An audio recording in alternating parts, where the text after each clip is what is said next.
ফেব্রুয়ারির আগে মানে রোজার আগে ইলেকশন হবে, ফেব্রুয়ারির প্রথমার্ধে এটা হবে।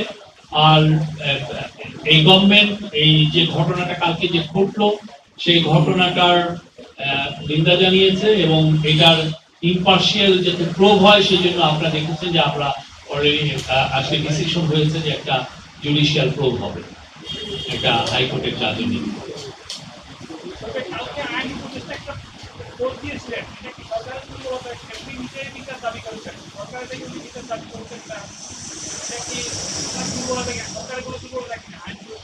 না, এটা দুর্বলতা না। উনি আপনি জানেন আইন উপদেষ্টা আসিফ নজরুল অনেক বছর ধরে স্টুডেন্টদের পাশে ছিলেন।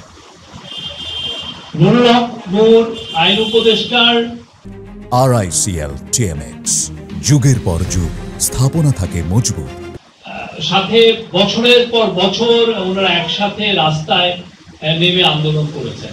তো উনি তো ওনার পার্সোনাল ক্যাপাসিটিতে তো এটা বলতেই পারেন।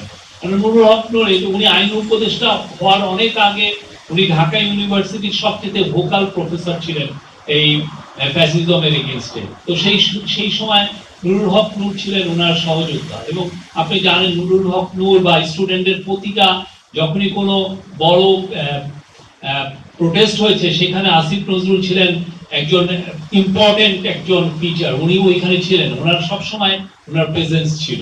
তো এইখানে উনি এই জন্য দেখেন কালকে উনি কিন্তু শুনেই রওনা দিয়েছেন ঢাকা মেডিকেল কলেজে তার চিকিৎসার বিষয়ে খোঁজ খবর, তার স্বাস্থ্য বিষয়ে খোঁজ খবর।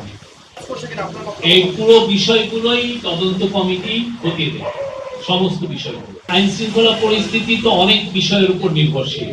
আপনারা একটু পুলিশের যে হেডকোয়ার্টার থেকে আপনারা আইন শৃঙ্খলা বিষয়ে যে স্ট্যাটিস্টিক্স গুলো নেবেন, নিয়ে আপনি দেখবেন যে গত বছরের তুলনায় আইন শৃঙ্খলা পরিস্থিতি কতটুকু অবনতি হয়েছে, আদৌ হয়েছে কিনা। আমি আপনার কাছে আহ্বান করব যে আমরা পুলিশকে কিন্তু আমরা জানিয়েছি যে তারা যেন নিয়মিত স্ট্যাটিস্টিক্স গুলো দেয়, কি হচ্ছে না, আগে কি হয়েছে, গত বছর এই সময় কি হয়েছে। হ্যাঁ, আমরা মনে করি সামনে ইলেকশন হওয়ার মতো যথেষ্ট কনফিউসিভ এনভায়রনমেন্ট আছে এবং ইলেকশন ফেব্রুয়ারির প্রথমার্ধে হবে। এটা তদন্ত করা হচ্ছে। আমি যেটা জানি উনি হচ্ছেন একজন পুলিশ কনস্টেবল। হ্যাঁ, উনি ওই ডিউটিতেই ছিলেন। বাকিটা আপনার ডিএমপির কাছ থেকে জানতে পারবেন। তখন তো যেটা ছিল সেটা তো ধরেন এক ধরনের নাটক ছিল। এখানে আমরা যা কাজ করছি প্রত্যেকটার বিষয়ে আমাদের সিনসিয়ারিটি আছে।